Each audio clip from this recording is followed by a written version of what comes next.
اللهم صل على سيدنا محمد وعلى آل سيدنا محمد كما صليت على إبراهيم وعلى آل إبراهيم في العالمين إنك حميد مجيد.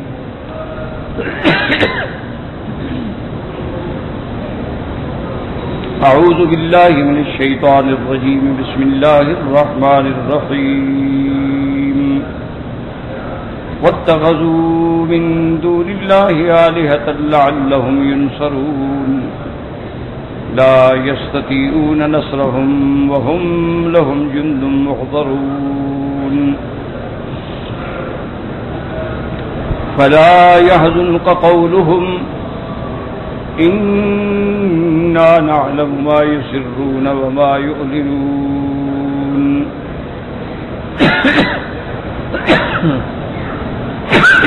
لا حول ولا قوة إلا بالله. إنا لله راجعون. قال المؤلف والمفسر رحمه الله تعالى أدام النفع بعلومه وعلومكم في الدارين آمين. إذا أن قال يقول تعالى منكرا على المشركين في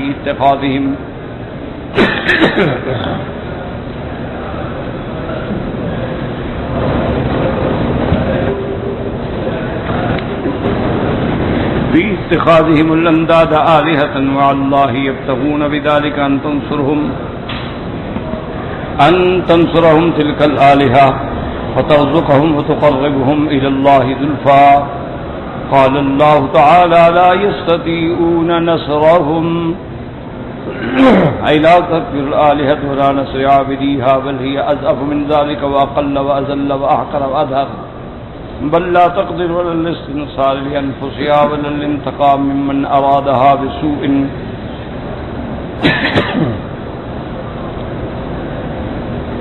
لأنها جماد لا تسمع ولا تعقل. اب اللہ تبارک و تعالی نے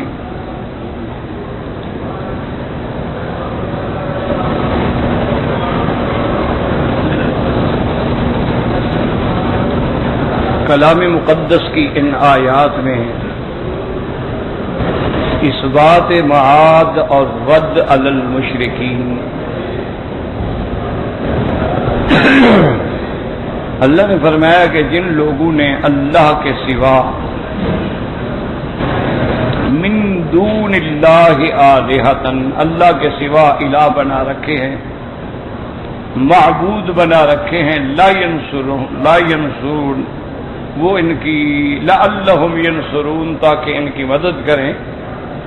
اللہ نے فرمایا فلا یستطیعون نصرہم وہ کوئی طاقت نہیں رکھتے ان کی مدد کرنے کی بلکہ وہ تو خود اللہ کے دربار میں حاضر ہیں.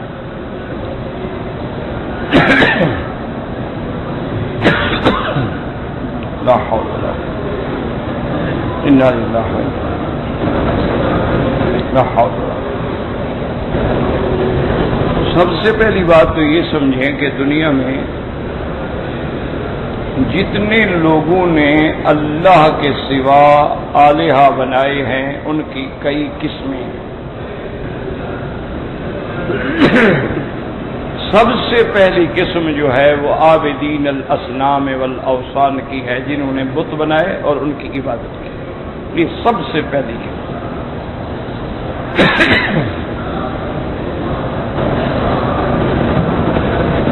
سب سے پہلے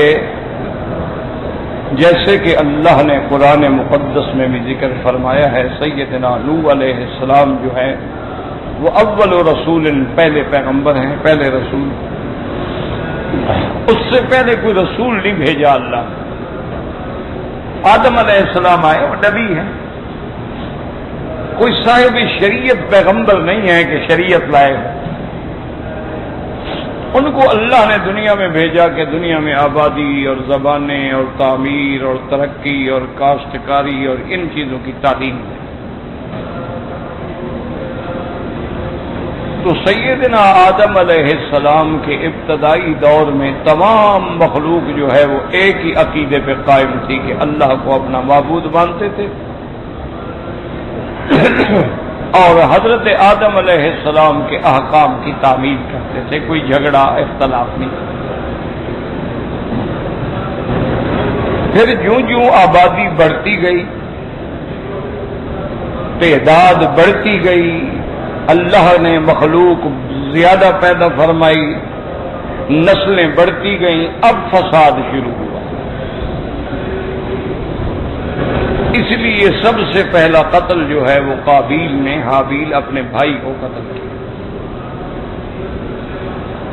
اسی طرح پھر آہستہ آہستہ آہستہ جب ان کا دور گزرتا گیا، تقریباً حضرت آدم اور حضرت نوح علیہ السلام کے درمیان میں 10 صدیاں ہیں، 10 قرن ہیں، یعنی یوں سمجھ لیں 1000 سال۔ اسی دور میں اور بھی نبی آئے لیکن رسول کوئی نہیں آئے۔ اب حضرت نوح علیہ السلام کا دور جب قریب آیا تو ابلیس ملعون نے، لعین نے لوگوں کے دماغ میں یہ بات ڈالی، یاد رکھیں کہ جو لوگ بتوں کے پوجا کرتے ہیں نا، وہ ان پتھروں کی پوجا نہیں کرتے ہیں۔ کون پاگل ہے جو پتھر کی پوجا کرے؟ خود اپنے ہاتھ سے بنائے اور اس کو خدا سمجھے، ایسا کون ہے؟ کوئی دنیا میں ایسا بے عقل نہیں ہوتا کہ پتھر سے ایک بت بنا لے، ایک دیوی دیوتا کی شکل بنا لے، تانبے سے بنا لے، لوہے سے بنا لے، سنگ مرمر سے بنا لے، لکڑی سے بنا لے، اور پھر کہے کہ یہ بھگوان ہے۔ یہ بات نہیں ہوتی۔ دراصل یہ صورت ہے کسی کی، جس کی صورت بنا کے پوجا جا رہا ہے،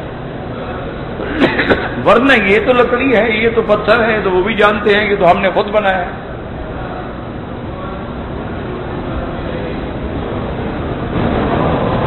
تو اصل ابتدا کیسے ہوئی کہ اس زمانے میں جو بڑے بڑے اچھے لوگ تھے، صالحین تھے، اولیاء اللہ تھے، عباد مقربین تھے، وہ جب فوت ہوتے گئے تو اب ابلیس لعین کو موقع ملا، اس نے لوگوں کے دماغ میں ڈالا بھی اللہ والے تو فوت ہو گئے اور روز بروز جا رہے ہیں،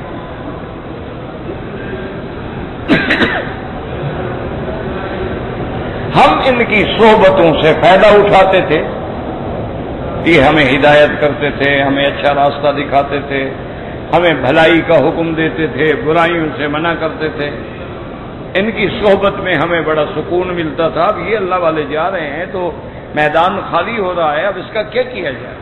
انہوں نے کہا بھی تم بتاؤ، چونکہ وہ انسان کی شکل بن کے آ جاتا ہے نا، ابلیس جو ہے نا انسانی شکل میں آ جاتا ہے۔ جب حضور صلی اللہ علیہ وسلم کی ہجرت سے پہلے مشرکین مکہ میٹنگ کر رہے تھے کہ حضور کا مقابلہ کیسے کریں، تو ابلیس بھی آ گیا، ایک سردار کی شکل بن کے آگے بیٹھ گیا۔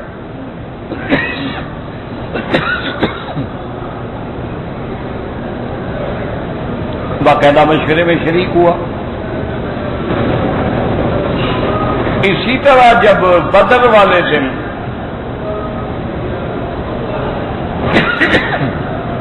ابو جہل مکے سے 1000 جنگجو نوجوانوں کا لشکر لے کر بدر کی طرف روانہ ہوا حضور سے مقابلے کے لیے، تو ابلیس ساتھ، وہ بھی ایک گھوڑے پہ سوار تھا، ایک سردار کی شکل میں ساتھ چل رہا اور بڑی ہمت بندھا رہا تھا، فکر نہ کرو، میرا قبیلہ بھی تمہارے ساتھ، میری طاقت بھی تمہارے ساتھ، میری دولت بھی تمہارے ساتھ۔ یہ تو باقاعدہ قرآن میں ہے، یعنی یہ کوئی قصہ کہانی نہیں ہے۔ جب میں کہا میں بدر قریب آ گیا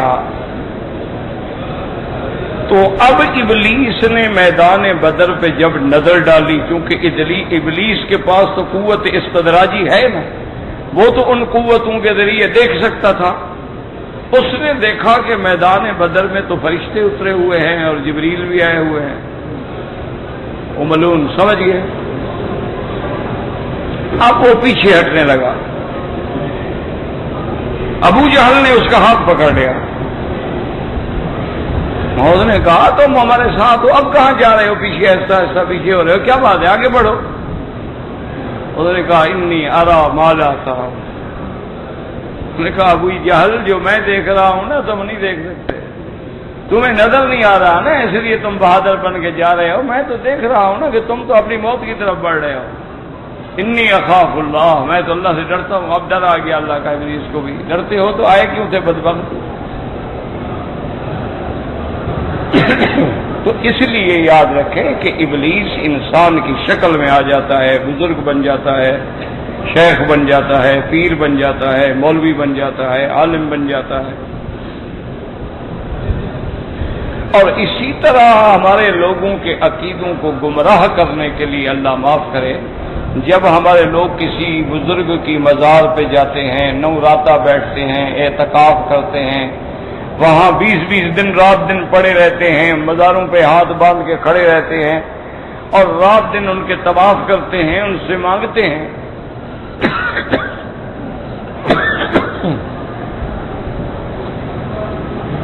تو ابلیس لعین ان کو دھوکہ دینے کے لیے آواز دے دیتا ہے کہ جاؤ مرید، تمہارا کام میں نے کر دیا۔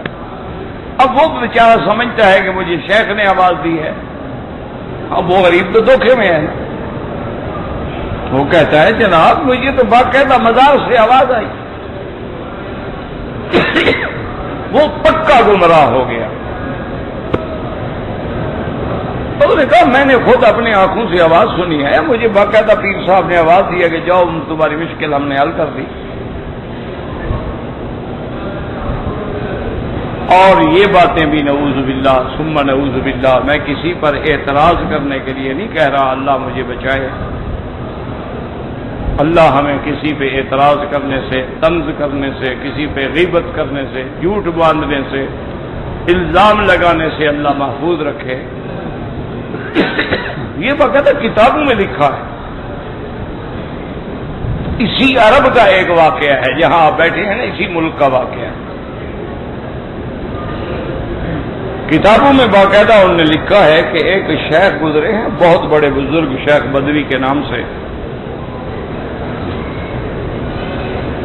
ان کا ایک مرید تھا، وہ جا رہا تھا سفر کر کے حضرت اپنے شیخ کے عرس میں شرکت کرنے کے لیے۔ پہلے دور میں آپ کو پتا ہے سفر اونٹوں پہ ہوتے تھے، نہ گاڑیاں، نہ موٹر، نہ ہوائی جہاز، نہ کچھ، اونٹ ہوتے تھے، گھوڑے ہیں، اونٹ ہیں، گدھا ہے، خچر ہے۔ وہ سفر کرتے کرتے قافلے کے ساتھ جا رہا تھا۔ اتفاق ایسا ہوا کہ ایک قافلے میں کوئی لڑکی خوبصورت تھی، اس کی نظر پڑی، وہ غریب عاشق ہو گیا۔ اب جناب وہ رو رہا ہے اور پریشان ہے اور پھر ڈرتا ہے، قبیلے کے لوگ ہیں، میں ان کی لڑکی سے کیسے بات کروں۔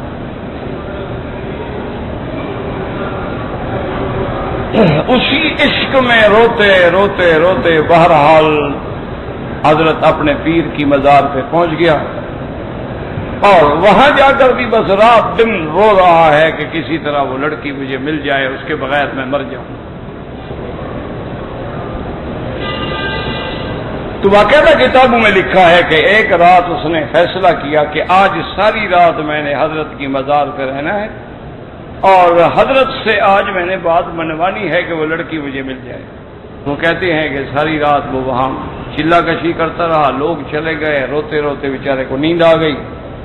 نیند میں دیکھا کہ اس کو اپنے پیر صاحب کہہ رہے ہیں کہ جاؤ وہ لڑکی ہم نے تم کو دے دی۔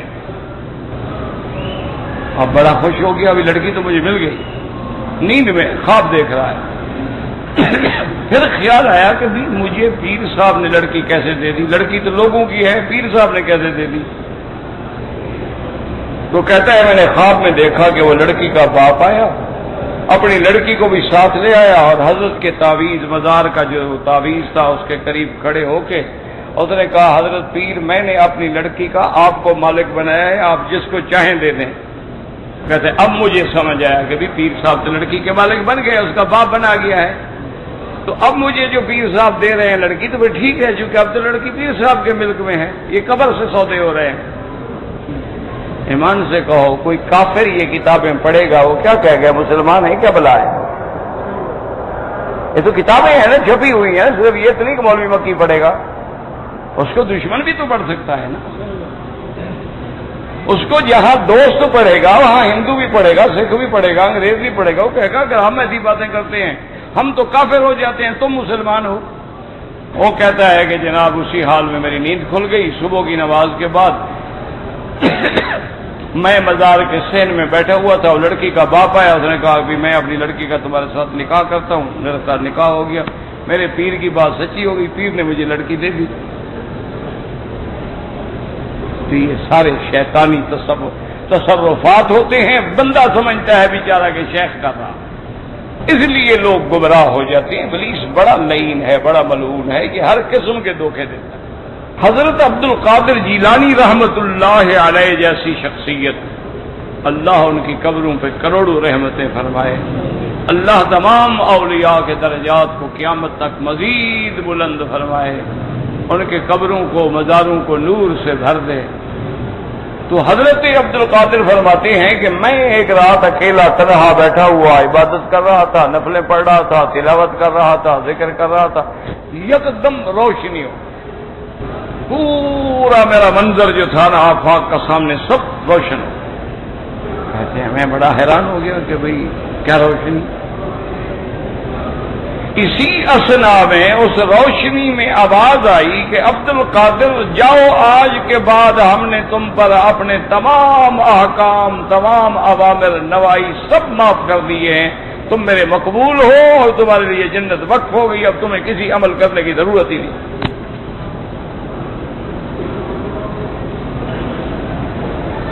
عبد القادر فرماتے ہیں جب میں نے یہ آواز سنی تو میں سمجھ گیا، میں نے کہا ابلیس ہے، یہ بدبخت اپنا تصرف دکھا رہا ہے۔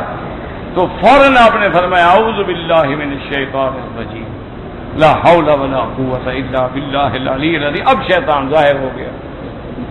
اس نے کہا عبد القادر ایسے میں نے کئی پیروں کی گردنیں توڑ ڈالی ہیں، تم صرف پیر نہیں ہو نا، عالم بھی ہو نا، تو اس لیے تم بچ گئے۔ آپ نے فرمایا میں نے پھر پڑھا اعوذ باللہ من الشیطان الرجیم لا حول ولا قوت۔ انہوں نے کہا اب کیوں پڑھے؟ انہوں نے کہا بدبخت مجھے علم نے بچایا، مجھے اللہ نے بچایا ہے، کئی عالم گمراہ ہو گئے، تم پھر مجھے دھوکہ دے رہے تھے کہ تمہیں علم نے بچا لیا۔ مجھے علم نے نہیں، مجھے میرے اللہ نے بچایا ہے، مجھے میرے اللہ نے تیرے فتنے سے محفوظ رکھا ہے۔ کہنے لگا عبد القادر بات یہ ہے کہ میرے پاس تمہارے جیسے لوگ جو ہوتے ہیں نا، پیر اور بڑے بڑے جوگی اور بڑے بڑے راہب اور بڑے بڑے مولوی اور بڑے بڑے شیخ اور پنڈت، ان کو گمراہ کرنے کے لیے 70,000 نورانی پھندا ہے پھندا لیکن ہے بظاہر نورانی ہے، اس کے ذریعے میں ان کو گمراہ کرتا ہوں۔ میں نے کہا بدبخت جو مرضی آئے کر، اللہ کا فیصلہ ہے، ان عبادی لیس لک علیہم سلطان، میرے بندوں پہ تیرا زور نہیں چلے، بھاگ جاؤ۔ تو اس طرح بھی گمراہ کرتا ہے کہ عبد القادر کو گمراہ کرنے پہنچ گیا۔ وہ تو جو کہ عالم تھے، بہت بڑے عالم، بڑے عابد، بڑے زاہد، بڑے مقام والے، وہ سمجھ گئے کہ اللہ نے اپنے نبی پر نمازیں معاف نہیں کی، عبد القادر پہ کیسے معاف ہو گئی؟ بھئی حضور سے زیادہ کس کا مقام ہے؟ وہ تو آخری عمر تک نماز پڑھتے رہے اور عبد القادر پہ نمازیں معاف ہو گئیں۔ صاحب بات ہے کہ شیطان ہے مجھے دھوکہ دے رہا ہے۔ اللہ نے جب نبی پہ احکام ختم نہیں فرمائے تو ایک اور بندے پہ کیسے ختم ہو سکتے ہیں؟ وہ سمجھ گئے اور اللہ نے ان کو بچا لیا۔ اسی طرح اس کے عجیب دھوکے ہوتے ہیں۔ ایک اللہ والے تھے، ایک بہت بڑے اولیاء اللہ میں سے تھے، عباد اللہ صالحین میں تھے۔ اتفاق کی بات ہے کہ رات کو نیند آ گئی، تہجد نہ پڑھ سکے۔ کوشش کیا کرو، تہجد کا وقت جو ہے نا، یہ بڑی رحمت کا وقت ہوتا ہے۔ جو مانگنا ہو نا، یہی وقت ہے مانگنے کا۔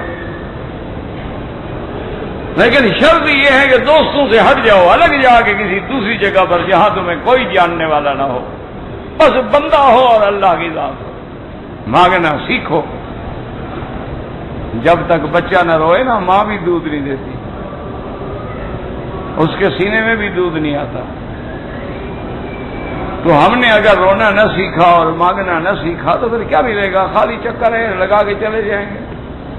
عمرے پہ آئے تھے، ماشاءاللہ پیکج تھا جی ہمارا 5 اسٹار ہوٹل کا، 1.5 لاکھ دے کے ہم آئے تھے۔ کیا فائدہ ہوا؟ 10 لاکھ دے کے ہم۔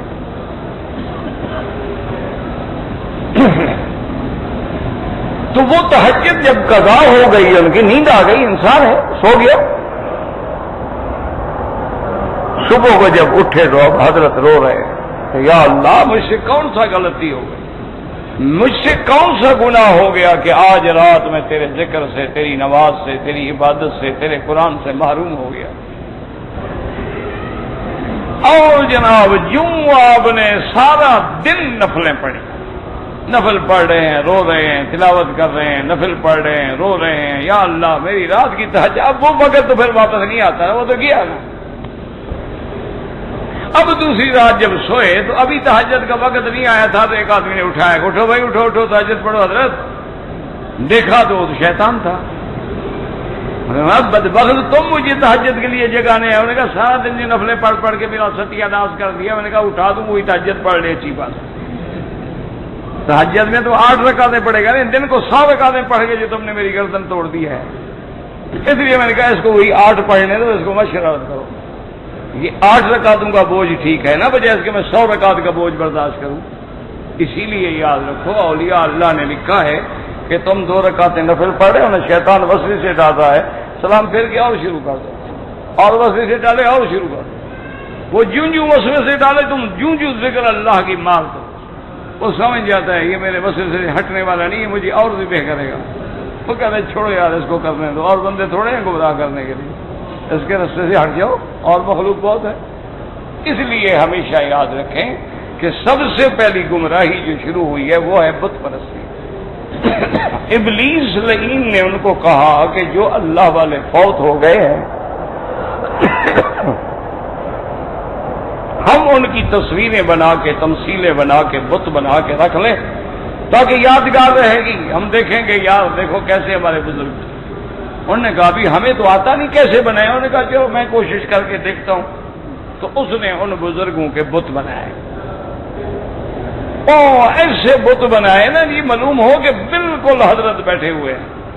ان لوگوں نے دیکھا بڑے خوش ہوئے، انہوں نے کہا ایسا کرو ان کو گھر میں بھی رکھ لو اور مسجدوں میں بھی رکھ لو۔ جب آئے بزرگوں کو یاد کر لیا۔ اب ایک دور تو یاد کرنے میں چلا نا، جب وہ نسل ختم ہو گئی تھی ابلیس نے ان کی اولادوں کو کہا، انہوں نے کہا اب آپ سمجھو تمہارے باپ دادے کو جو کچھ ملا ہے ان سے ملا ہے، اللہ کی دین دیکھا ہے؟ او بابا اللہ کو تو آج تک کسی نے دیکھا ہی نہیں، نہ دیکھ سکتا ہے، نہ اللہ سے بات کر سکتا ہے۔ تو اللہ والے بھی ان کو کہتے ہیں اور یہ جا کے آگے اللہ کو کہتے ہیں، ان کی تار جڑی ہوئی ہے۔ تو اس طرح بت پرستی شروع ہوئی۔ تو پھر نوح علیہ السلام رسالت کا پیغام لے کے آئے اور توحید کا پیغام لے کے آئے، لیکن قوم نے کہا کہ نہیں، ڈٹ جاؤ نوح کے مقابلے پر، لا تذرن ودا ولا سواء ولا یغوث ویعوق ونسرا، تم اپنے ان الہا کو نہ چھوڑنا، ودن سواء یغوث یعوق نسرا۔ کتنا ہے؟ ہاں جی ایمان سے کہو آج تک پنچن پاک ہے کہ نہیں؟ یہ نوح علیہ السلام سے 6 تو وہ بھی نہیں تھے، وہی 5 تھے نا۔ 5 پیر 6 پیر کبھی سنے آپ نے؟ یہ وہی ایک سلسلہ ہے چلا آ رہا ہے دماغوں میں، اسی بدبخت نے ڈالا ہے، وہی ذہن بنایا گیا ہے۔ جیسے ان کے بھی عقیدے میں ہے کہ لی خمسۃ نطفی بہا حر الوباء الحاتمہ المصطفیٰ والمرتضیٰ ابناہما والفاطمہ، کہ ہمارے پاس 5 تن ہیں، ان کے ذریعے ہم جہنم کی آگ کو بھی بجھا دیں گے۔ کون؟ حضرت مصطفیٰ، حضرت علی مرتضیٰ اور دو حسن حسین اور بی بی فاطمہ 5۔ اچھا ایسی شریف لوگ ہیں کہ بی بی فاطمہ کی بیٹی ام کلثوم کو نہیں مانتے، حالانکہ بی بی ام کلثوم بھی تو بی بی فاطمہ کی بیٹی ہے، حضرت علی کا سرب ہے، بی بی فاطمہ کا بطن ہے، اس کا نام نہیں لیتے، صرف حسن حسین بس۔ مجال ہے کبھی آپ نے ان کی زبان سے بیٹی کا نام سنا ہو؟ کیوں؟ اگر بیٹی کا نام لیں تو حضرت عمر کو داماد ماننا پڑتا ہے، مشکل ہو گئی ہے نا، اس لیے بیٹی کا انکار کرے، کوئی بیٹی چھٹی نہیں۔ وہ بھئی حضرت علی نے جو نکاح کیا تھا نا، کہا نہیں ہوئے کہ جنی کو پکڑ کے بیٹی بنا کے حضرت عمر کو دے دیا تھا۔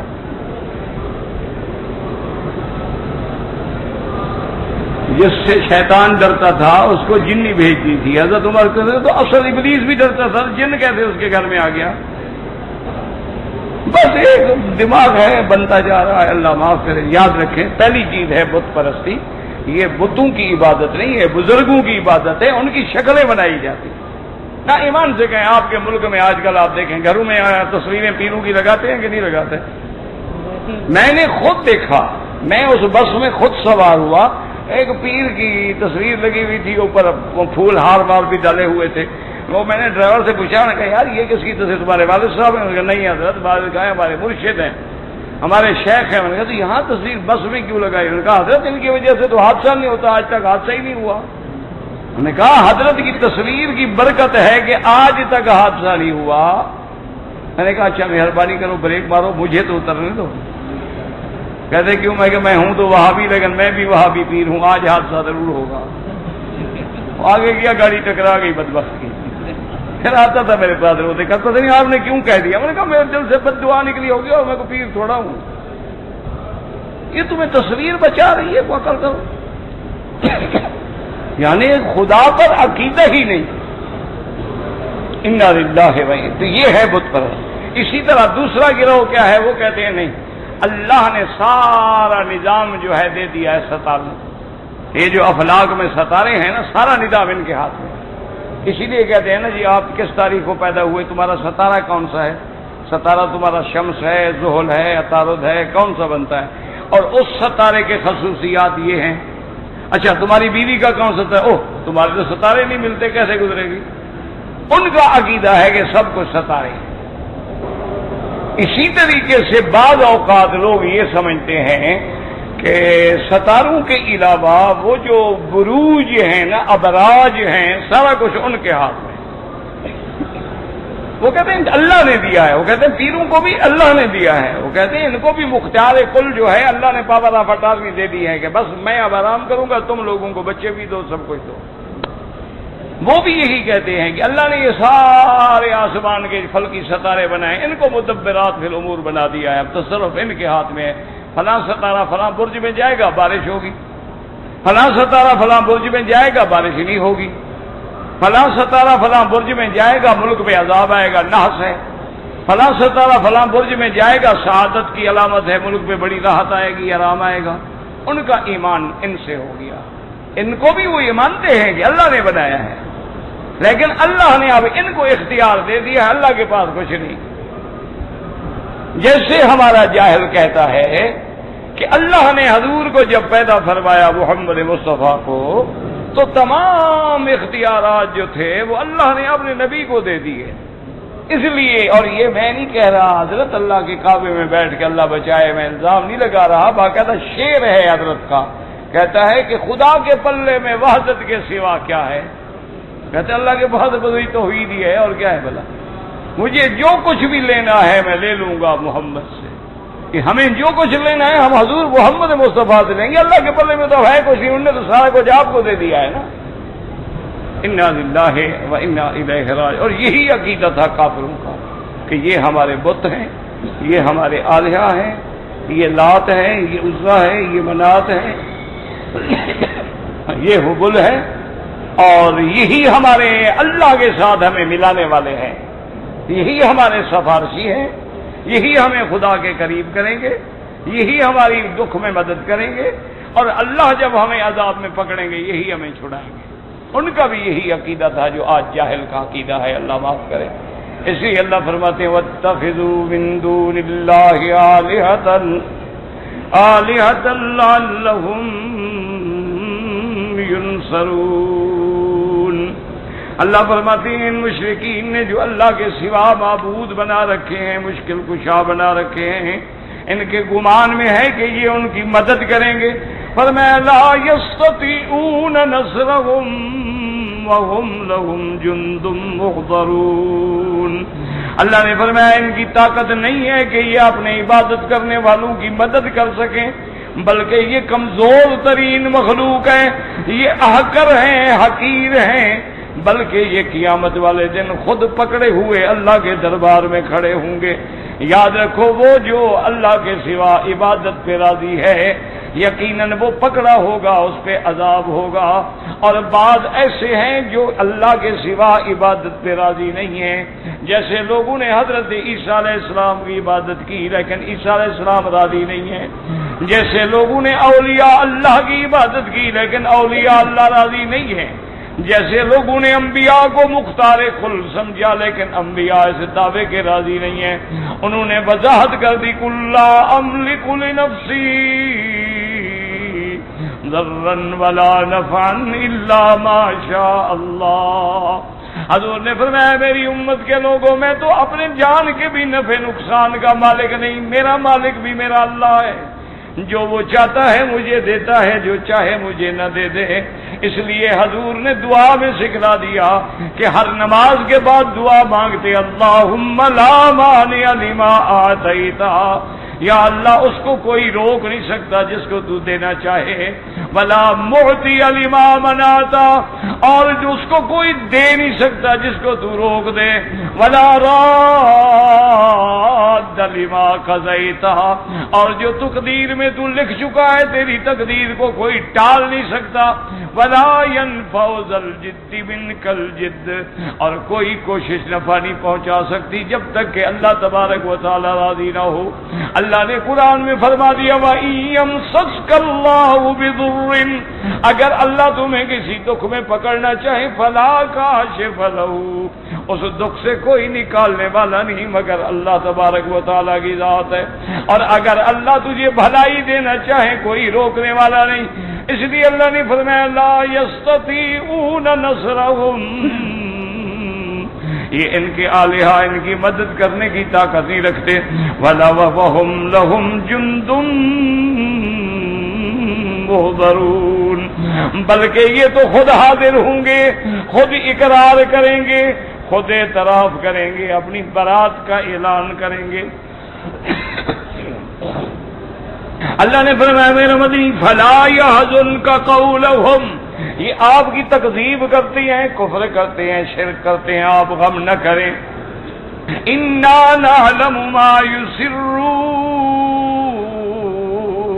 وما يعلنون، ہم جانتے ہیں جو کچھ یہ چھپا کے کریں یا ظاہر کریں، آپ بالکل غم نہ کریں، آپ کے ذمہ دین پہنچانا تھا، آپ کے ذمہ تبلیغ تھی، آپ کے ذمہ توحید کی دعوت دینی تھی، آپ نے دین پہنچا دیا ہے، اب ان کے ذرے ذرے کا مجھے علم ہے، میں خود ان سے بدلہ لوں گا، میں خود ان کو سزا دوں گا، آپ کسی قسم کا غم نہ کریں، کیوں وما علیک الا البلاغ، آپ کے ذمہ ہے کہ میری توحید پہنچا دیں، آپ کے ذمہ ہے کہ حق بات سنا دیں، ان علیک الا البلاغ، اور دوسری جگہ فرماتے ہیں ان الینا ایابہم ثم ان علینا حسابہم، میرا مدنی ان سب نے پھر لوٹ کے میری طرف آنا ہے، پھر ان سے حساب بھی میں خود لے لوں گا۔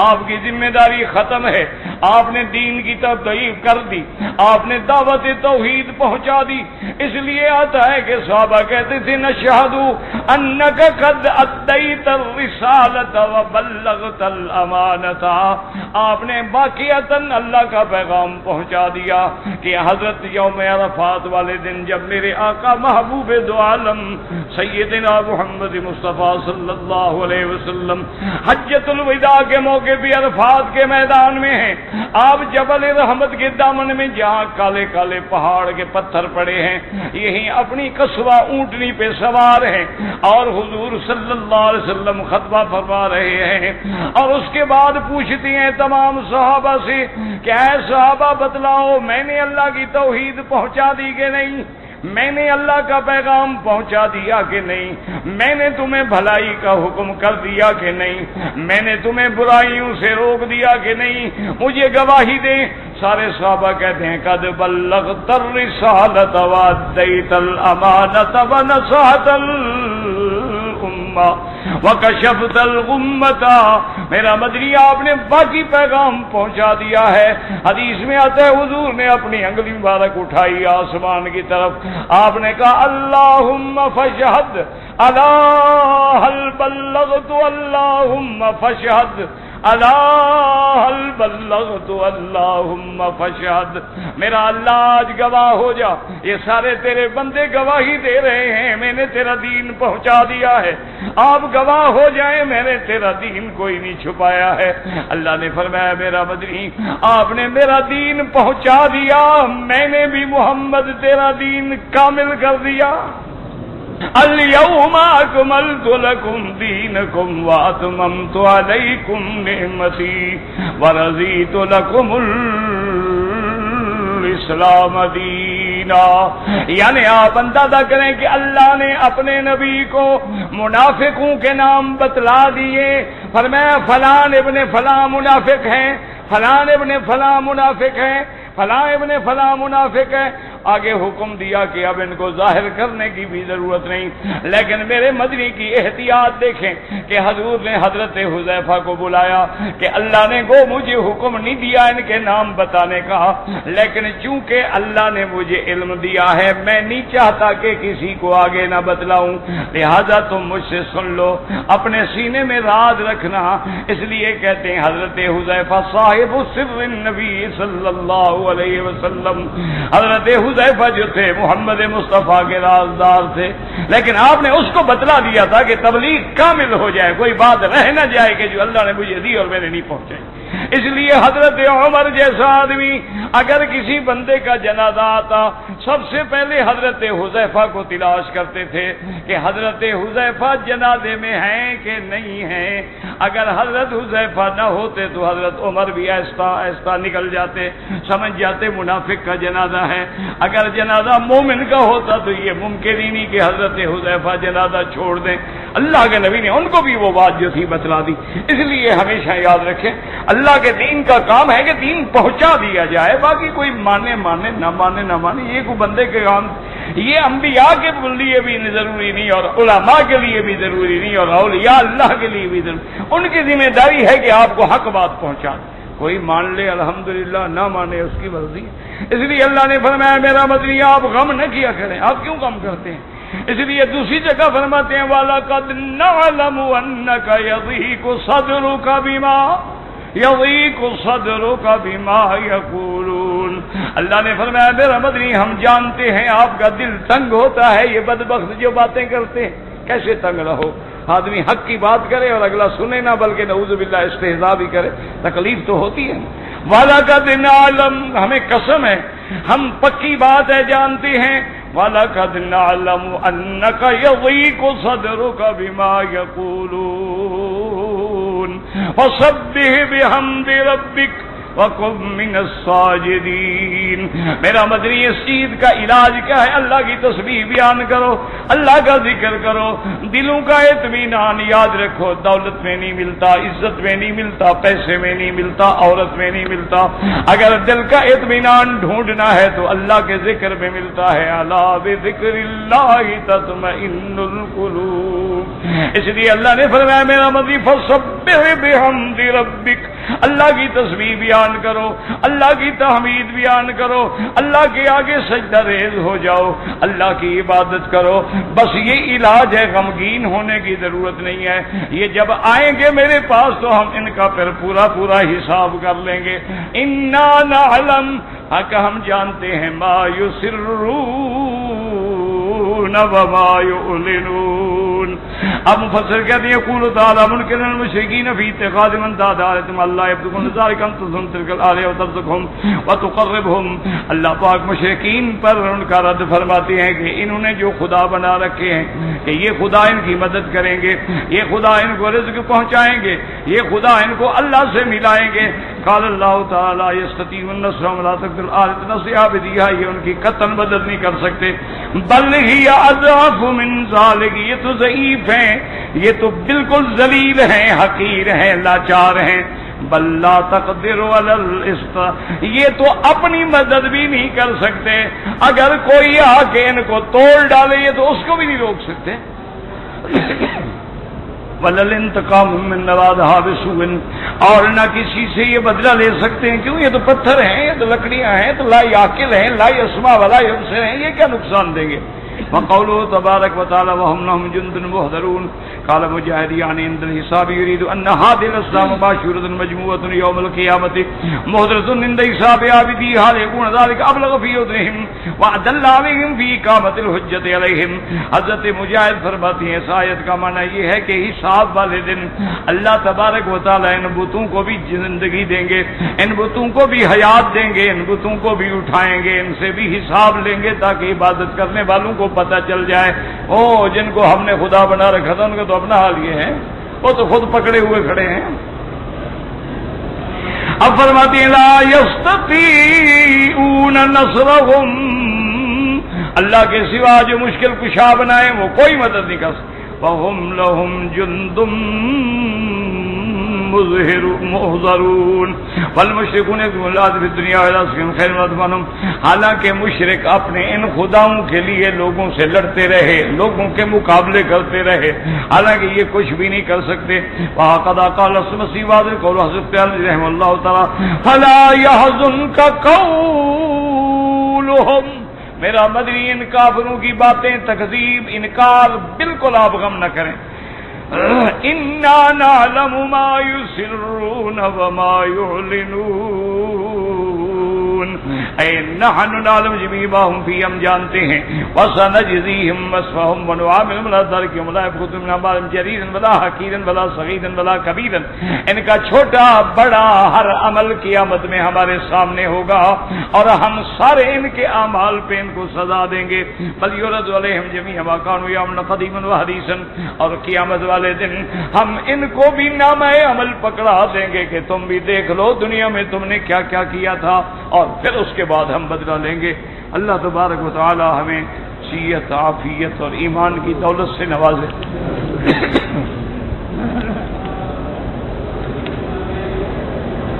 حج کے بعد میرا شادی کا ارادہ ہے، دعا کریں. دعا کرنے سے کیا ہوگا؟ نہیں، مقصد یہ ہے کہ دعا کرنے سے شادی ہوتی ہے. اللہ کے بندے میری نہ ہو جاتی، میں 5 سال سے دعا کر رہا ہوں. تو جب میری دعا مجھے نہیں لگتی تمہیں کیا لگے گی؟ پاپا پیسے چھیدے اکٹھے کرو پھر شادی ہو جائے گی. صرف دعاؤں شاؤں پہ نہ رہو. پیسہ ہوگا شادیاں لاکھ، پیسہ نہ ہو مجال ہاتھ چومیں گے، شادی کوئی نہیں کراتا. نہیں، میں اللہ کے کعبے میں مذاق تو نہیں کر رہا. بالکل پیسے چھیدے اکٹھے کرو. میری دعا شعا لگتی تو مجھے نہ لگ جاتی. میں یہ 3 ہفتے سے بیمار ہوں، آج بھی سارا دن میرا ہسپتال میں تھا. اب یہ تو درس ہے، مجبوری ہے، اللہ محروم نہ کرے. ورنہ وہ ڈاکٹر تو کہتے ہیں جی ریسٹ کریں آپ. وہ تمہاری ڈاکٹری کا کیا فائدہ ہوگا؟ اگر ریسٹ سے بندہ ٹھیک ہونا ہے، وہ تو ویسے میں ٹھیک ہو جاؤں گا ریسٹ کروں تو اگر آدمی، اب تم ڈاکٹر ہو تو بات تو تب ہے نا کہ درس ہوتا رہے میں ٹھیک ہو جاؤں. تو بہرحال وہ تو خیر میرا اعتقاد ہے اللہ نے شفا دینی ہے. مومن کے لیے تو یہ تکلیف بھی رحمت ہے نا. اس کے ذریعے اللہ ہمارے گناہوں کو مٹاتے ہیں نا، کہ تم نالائق ہو، عمل تو کر نہیں سکتے، چلو تھوڑا رگڑا دے دیتے ہیں تاکہ تمہارے گناہ مٹا ڈالیں. مومن کے لیے تو ہر حال میں فائدہ ہے. بس یہ ہے ایمان ہو. ہمارا تو ایمان کچا ہے نا، کمزور ہے. اس لیے میرا بیٹا آپ پیسے سے اکٹھے کرو، شادی ہو جائے گی. مولوی مکی کی دعاؤں پہ نہ رہو. مسجد نبوی میں جانے کے بعد آداب یہ ہیں جو بزرگوں نے لکھے ہیں کہ جہاں مدینے پاک میں آپ نے رہنا ہے، ہوٹل میں یا بلڈنگ میں جہاں بھی، پہلے وہاں جاؤ، سامان اتار کے، غسل کر کے، پاک صاف اچھے نئے کپڑے یا دھلے ہوئے کپڑے پہن کے، خوشبو لگا کے، بڑے ادب کے ساتھ اب مسجد نبوی کی طرف روانہ. جب مسجد نبوی پر آئیں، جب دروازے پہ آئیں تو پہلا دایاں پاؤں اندر رکھیں اور پڑھیں بسم اللہ والصلاۃ والسلام علی رسول اللہ اللہم اغفر لی ذنوبی وافتح لی ابواب رحمتک. یہ پڑھ کے اندر جائیں. کوشش کریں کہ ریاض الجنت میں پہنچ جائیں. لیکن اگر رش ہے، ازدحام ہے، تو پھر یہ کوشش کریں کہ جو مسجد میرے آقا کے زمانے میں تھی اس مسجد تک تو پہنچ جائیں نا. اب تو حرم بہت بڑا ہو گیا ماشاءاللہ. اس حکومت نے تو ایسا حرم بنایا جس کی دنیا میں مثال نہیں ملتی. لیکن وہ پہلی مسجد جو ہے نا وہاں لکھا ہوا ہے، علامات موجود ہیں، کسی سے پوچھ لیں گے کہ ان ستونوں تک یہ حضور کے زمانے میں مسجد تھی، باقاعدہ نشانی ہے. تو وہاں جا کر 2 رکعت تحیت المسجد پڑھیں. اگر اوقات مکروہ نہ ہوں، عصر کے بعد ہو نہ پڑھیں، فجر کے بعد ہے نہ پڑھیں جب تک سورج نہ نکلے. اگر اوقات مکروہ نہیں ہیں تو 2 رکعت نماز تحیت المسجد پڑھیں، کیونکہ اللہ کا حق جو ہے وہ نبی کے حق پہ مقدم ہے. پڑھنے کے بعد ادب سے درود شریف پڑھتے ہوئے اتنے احترام سے چلیں، آداب سے چلیں کہ آپ کے پاؤں کی آواز بھی پیدا نہ ہو. چلتے ہوئے حضور صلی اللہ علیہ وسلم کے مواجہہ مبارک میں کھڑے ہوں، نہ جالی مبارک کے قریب کھڑے ہوں اور نہ دور جا کے دیوار کے ساتھ کھڑے ہوں. آپ کے اور جالی کے درمیان میں زیادہ سے زیادہ 3-4 فٹ کا فاصلہ ہونا چاہیے. جب بالکل سامنے آئے وہاں علامات موجود ہیں. وہاں کھڑے ہونے کے بعد الصلاۃ والسلام علیک یا رسول اللہ، الصلاۃ والسلام علیک یا حبیب اللہ، الصلاۃ والسلام علیک یا خیر خلق اللہ. جو آپ کو یاد ہو، جو آپ پڑھ سکتے ہوں. الصلاۃ والسلام علیک یا خاتم الانبیاء والمرسلین، الصلاۃ والسلام علیک یا امام الاتقیاء والمتقین، الصلاۃ والسلام علیک یا سید الاولین والآخرین، الصلاۃ والسلام علیک یا رحمت للعالمین. جو بھی آپ کو یاد. الصلاۃ والسلام علیک یا ابی القاسم محمد صلی اللہ علیہ وسلم. لیکن کوشش کریں کہ بات لمبی نہ ہو، بس 2-3 دفعہ سلام پڑھیں. ادب کا تقاضا یہ ہے کہ وہاں کھڑے ہو کے گا رہے ہیں اور زور لگا رہے ہیں اور شور کر رہے ہیں، یہ تو بے ادبی ہے. بڑی درمیانی آواز میں، نہ اونچی آواز نہ بالکل پست آواز. جب آپ پہ سلام پڑھ لیں السلام علیکم ورحمۃ اللہ وبرکاتہ، اب آپ ایک قدم آگے بڑھیں گے تو سیدنا ابی بکر آ جائیں.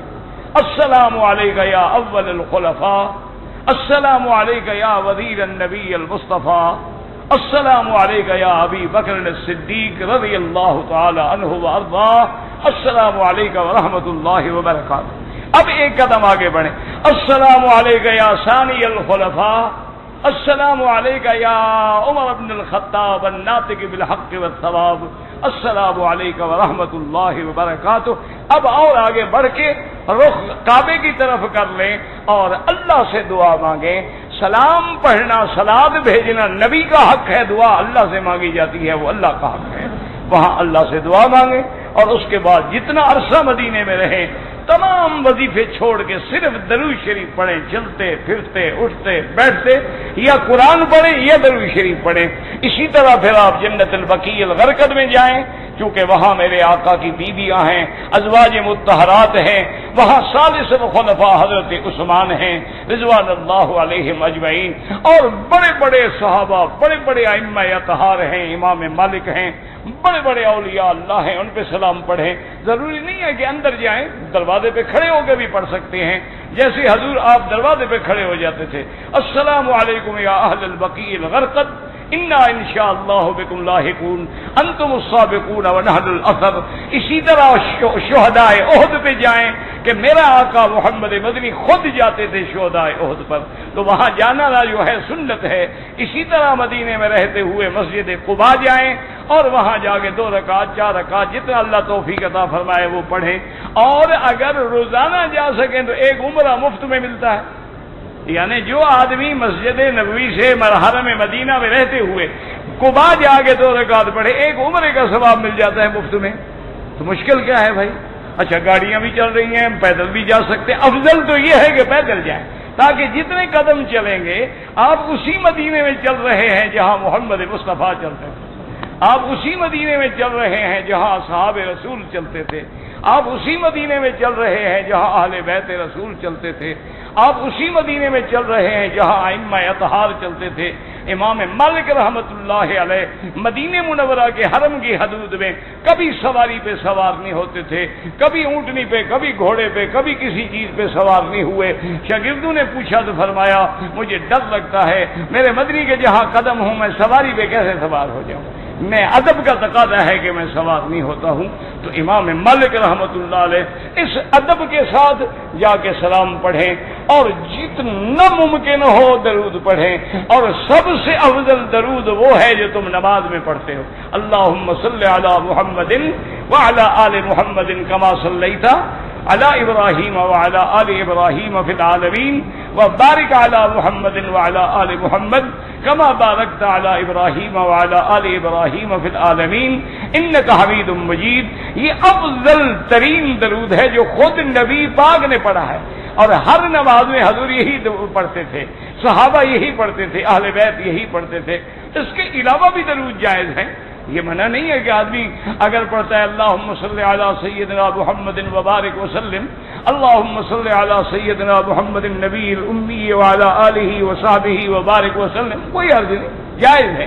لیکن اس کا کیا مقابلہ ہے جو درود خود نبی پاک نے سکھایا ہو اور آپ نے پڑھا ہو اور ہر نماز میں پڑھا ہو، اور جتنے دن مدینے میں رہیں ادب سے رہیں اور بلا وجہ غلط بات نہ کریں، کوئی عام خلاف شریعت نہ کریں، کوئی بے ادبی نہ کریں، اور جتنے دن رہیں درود پاک کی کثرت کریں، اور کوشش کریں کہ مسجد نبوی میں ہر نماز آپ کی جماعت کے ساتھ ہو، اور کوشش کریں ہر نماز کے بعد 2 پارے 3 پارے پڑھ لیے تاکہ قرآن کا ختم بھی نصیب ہو جائے، اور درود شریف یعنی پتہ نہیں، آپ تو ہمارے استاد تھے بہت بوڑھے تھے، وہ چلنے کے قابل بھی نہیں تھے، میرے خیال 95 سال عمر تھی تو ایک دن میں بیٹھا تھا، حضرت کو دبا رہا تھا، تو میں نے کہا حضرت، وہ تو ہر وقت پڑھتے رہتے تھے، میں نے کہا حضرت درود شریف کتنا ہو جاتا؟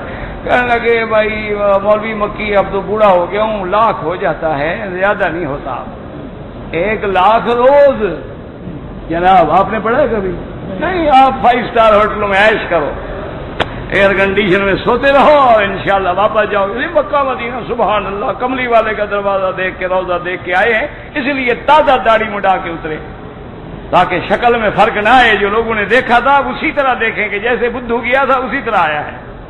جس پر نبی کے روضے کا اثر نہ ہو، کعبے کا اثر نہ ہو، مولوی مکی کی تقریر اس کا کیا بگاڑے گی یار؟ نہ ایمان سے کہو کیا کر لے گی میری تقریر؟ میرا تقریر کرتے کرتے گلا دب گیا، میں ہسپتالوں میں پہنچ گیا، لیکن آپ نہیں بگڑے ماشاءاللہ۔ زمین بدلی، زماں بدلے، مکین بدلی، مکان بدلے، نہ تو بدلا نہ میں بدلا، تو پھر بدلا تو کیا بدلا؟ رکن یمانی پہ ہاتھ لگانا سنت ہے، چومنا سنت نہیں ہے۔ حسن حسین کی شہادت کیسے ہوا، کیا آپ کیا کریں گے؟ ابن زیاد اور شمر الجوشن نے آپ کو شہید کر دیا، مظلوم شہید ہو گئے رضوان اللہ علیہم اجمعین۔ اب یہ کچھ سوال تو نہیں ہے نا کہ اب میں بیٹھ کے شہادت پہ تقریر کروں۔ کہتے ہیں جی کہ ایک مولوی صاحب نے لکھا ہے کہ یہاں کے امام جو ہیں وہ عورتوں کی نیت نہیں کرتے، تو آپ جا کے پوچھ لیں، امام موجود ہیں، آپ بھی موجود ہیں، یہ بھی میری ذمہ داری ہے۔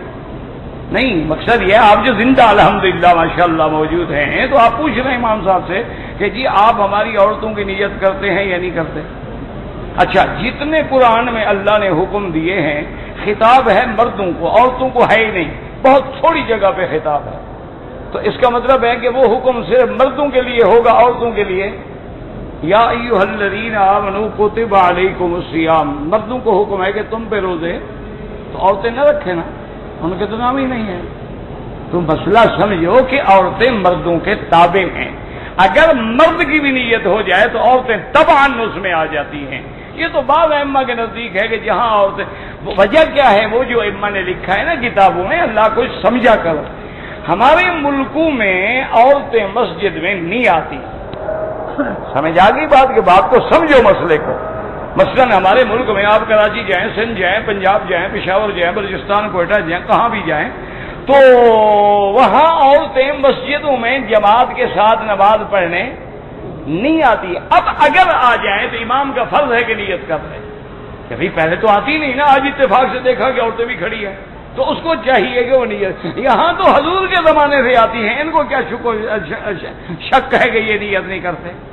کوئی مسئلہ سمجھا کرو، کتاب کو پڑھا کرو، نہ سمجھ آئے تو کسی سے جا کے پوچھ لیا کرو۔ اگر نفلی طواف ہے یا عمرے کا طواف ہے، حجر اسود پہ ہم نے اشارہ نہیں کیا، کوئی بات نہیں، صرف اول دفعہ اور آخر دفعہ کر دو، باقی 5 دفعہ نہ کرو تب بھی کوئی بات نہیں، کوئی مسئلہ نہیں ہے، تو مستحب ہے، سنت ہے بس۔ اگر عورت کا کپڑا احرام کی حالت میں چہرے کو لگ جائے ہوا سے کچھ نہیں ہوتا، بلکہ اگر مرد ہوں تو کپڑا لٹکا لے عورت۔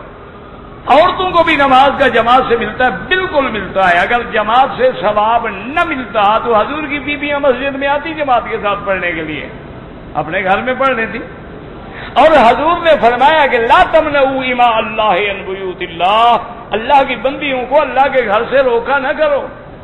ہاں اگر گھر میں پڑھیں تو افضل ہے، لیکن آنا چاہیں تو مت روکو۔ مدینہ منورہ میں 40 نمازیں پڑھنا فضیلت ہے کہ اللہ اس کو نفاق سے بری کر دیتے ہیں، لیکن زیارت سے اس کا کوئی تعلق نہیں۔ ایک آدمی فجر کو 9 بجے گیا، 11 بجے واپس آ گیا، کوئی بات نہیں، چاہے اس نے ایک نماز بھی نہیں پڑھی. نماز کے اندر رفع یدین کرنا بالکل جو کرتے ہیں ٹھیک ہے، جو نہیں کرتے ان کے پاس بھی عبداللہ بن مسعود کی حدیث ہے، کوئی جھگڑا نہیں. 1400 سال ہو گئے، خدا کے لیے امت کو معاف کر دیں. اب دیکھیں بادشاہ کو اللہ توفیق دے، وہ ساری دنیا کے علماء کو بلا کے اتحاد کی دعوت دے رہے ہیں اور ہم فروئی مسائل پہ لڑا رہے ہیں. خدا کا خوف کرو. کون سا کفر اسلام کا مسئلہ ہے؟ کرتا ہے کوئی کرتا ہے، نہیں کرتا نہ کرے. اسی طرح فاتحہ ہے، کوئی پڑھتا ہے کوئی پڑھے، نہیں پڑھتا ہے نہ پڑھے. امام پڑھ رہا ہے، بس امام کا پڑھنا کافی ہے. مقام میں مقام دو نقطے کے ساتھ ہوتا ہے، کاف لکیر والے کے ساتھ نہیں ہوتا مقام. ابراہیم پہ 2 رکعت پڑھنا سنت ہے، بوسہ دینا حرام ہے. دعا کریں اللہ بیماروں کو شفا دے، اللہ اس عاجز کو بھی شفا دے دے تاکہ زیادہ سے زیادہ ہم دین کی بات کر سکیں. اللہم فرج ہم المحمومین، نفس کرب المکروبین، وقض الدین عن المدینین، واشفنا واشف مرضانا ومرضى المسلمین. اللهم اجعل لنا وللمسلمين من كل هم فرجا ومن كل ضيق مخرجا ومن كل بلاء عافيا. یا اللہ بیماروں کو شفا عطا فرما، بے حیاؤں کو حیا عطا فرما، بے دینوں کو دین عطا فرما، بے اولادوں کو اولاد عطا فرما. جن کی اولادیں ہیں ان کو صالح بنا، جن کے گھروں میں بچیاں ہیں ان کے مستقبل روشن فرما، ان کے رشتے آسان فرما دے. یا اللہ ہمیں مانگنا نہیں آتا، بغیر مانگے عطا فرما دے. اللہم انا نسألک من الخیر کلہ عاجلہ وآجلہ ما علمنا منہ وما لم نعلم. اللہم انا نعوذ بک من الشر کلہ عاجلہ وآجلہ ما علمنا منہ وما لم نعلم. سبحان ربک رب العزة عما یصفون وسلام علی المرسلین والحمد للہ رب العالمین.